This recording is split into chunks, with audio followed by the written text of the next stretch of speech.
Yeah, she was all plump and round, I think, at that time. And she took off. I mean, she got the opportunity, she grabbed it. I don't think even in Himmatwala she had a doubt that this is going to run and now I'm going to be number one another 2 years. I don't think she must have had a doubt. But the thing is that she's very sensitive and very quiet person. You know, she doesn't talk. For the first schedule, I had a problem because I normally make the atmosphere real fun and it's a comedy and we are all one big family. You know, but she wouldn't communicate. And I told the producer, and then I think it is because she was shy at that time. She was shy that she might be misunderstood. And another thing is that previously in the south, because of they're quite competitive down there.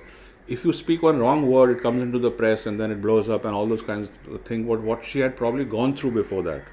And I was all happy and innocent. I had done a couple of movies. I was quite new in the industry, so I didn't have problems talking about people. But she would not ever comment on anyone else.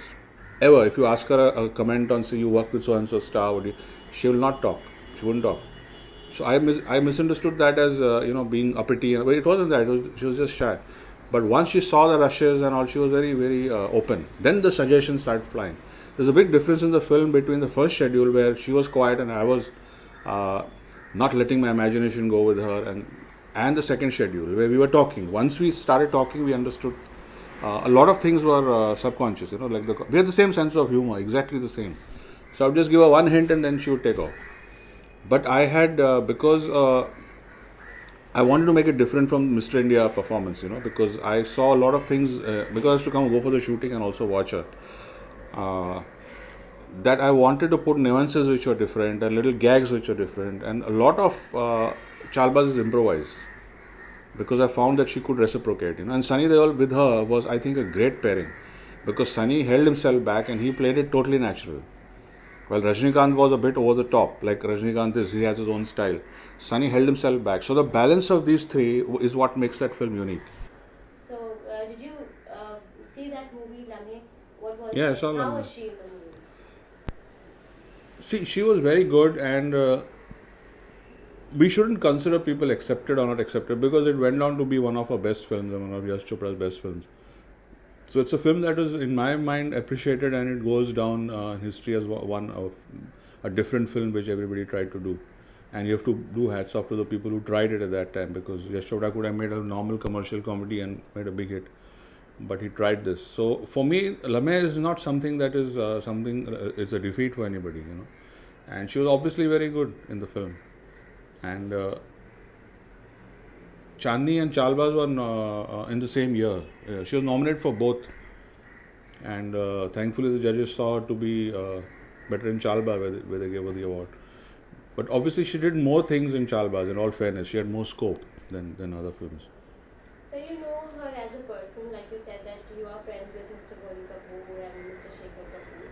And then, do you know anything about her personal life? Like she got married in the year 1994 and then finally she quit acting.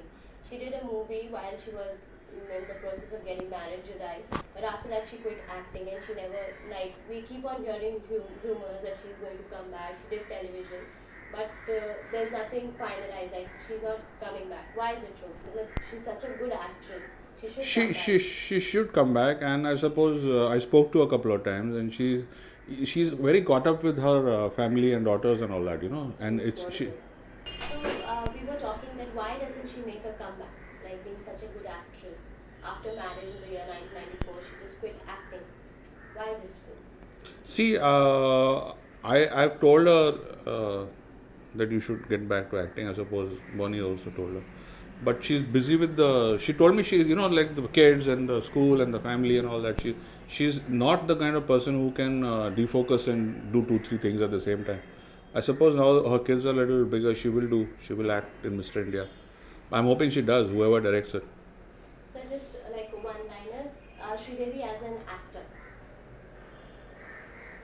A great part of my career, a great part of me making a good film. So it's a personal thing, so, and extremely grateful she did the film because it changed the course of my life. As an actor, obviously she's absolutely fantastic, and I'm using a very bad cliche, but you haven't seen her best as yet. So Sridevi as a dancer. excellent. She manages to carry it off with her face, and she's given us a lot of hit songs, a lot of entertainment for our So audience. what is the best dance number of hers? Best dance number, I don't know. I suppose the Tandav from my movie, which is not a dance number, it's just a Tandav. So she in a comic role. How do you like her in a comic role? I'm asking that again, but it's just No, another. she's great. I mean, why do you keep asking? She's very good in a comic role. And the thing is that now, because she's married and she's had children and she's had an experience of being a different person what she was earlier with the responsibilities, I suppose whatever performance she gives now is going to be incredibly better than what she was doing before because of her maturity. So the fondest memory of hers, like when you were working with her, what is the fondest Was memory? when I was shooting the Rain song, and her mother came on the set, and she told me that please ask her to leave because I've got fever. If she finds out I have fever and you're doing a Rain song, it's going to be end of the shoot. And we made sure the mother didn't find out that she was having fever. And then my mother came on the set, and my mother went and said, "Beti, kitna acha gana kar rahi hai." And she said, "Oh my God, she has fever." I said, "My mummy ko bhi bahar le jao, because now she'll tell her mother that your Beti's got fever and there's going to be chaos on the set." And the fondest memory was that we shot till 4 in the morning, and then Sridevi stood there and she gave 100 rupees to everybody, the set boys, the tea boy, everybody who worked for that song. You know, she gave money to all of them. So I asked her, I said, "You go home and you sleep." She says, "No, I'm not going home because I've asked Saroj and all her dancers, and we opened up a trial hall here, and we're going to see all my songs till morning." So I said, "Why are you going to do that?" She said, "Because I think we just shot a classic song. You don't know how good it is." And I was so tired that I suddenly struck me that if this woman who's done like 400 songs is saying you shot a classic, must be something good. Then we went to Gaiety Galaxy and we opened the Gem Cinema upstairs, and all of us sat till morning 7 o'clock watching her songs. She had phoned up everybody, Chandni songs and all that, and we watched her song and we were whistling. And she was shivering with fever. And Harimesh Malhotra's shooting was the next day. Next 10 days shooting got cancelled because of that. So that was my fondest memory, I suppose. And the song won the Filmfare for Best Song that year. So she had a very good relationship with her mother, and wherever she used to go with her. She was like a publicist and everything. Her mother was everything for her. So what kind of a relationship did they share? Very nice relationship. And in Chennai, once I showed 4 reels of Chalbaz, and her mother saw it, and she couldn't converse in English very fluently. She expressed her real happiness, and they called me for dinner that day, and her mother had cooked for me. So I felt I'm making a good film. His mom is cooking for me. She was very, very sweet. The relationship was really nice. It is said that she was like a son to her mother, and while she was shooting for Judai, she passed away. And then she, as a son, gave fire to her pyre. So, do you know? I don't know. I don't know about that. And the same happened when her father passed away while she was shooting for the movie Lamhe. And she came down from the UK, and then she came here for all the ceremonies, and then she went back.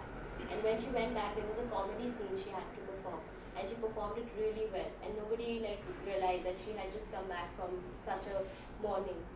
No, I don't know about that. So, do you find Sridevi is the ultimate superstar and ultimate female superstar? Do you find that that's true? She's the only number one in the industry. Nobody else replaced her after that. None other heroine took her place. I think that's true, in the sense that I don't mean to say anything bad about the present day heroine, but Sridevi had an aura, has an aura, whatever. She would walk onto the set and there would be like, I've been to with other big heroines on sets and all that, but she had definitely had an aura, which translated into the fact that she could support a whole film herself, and everybody around was. I've seen the biggest stars, the respect they had for her, the way they would stand up when she would walk in, and she definitely had that.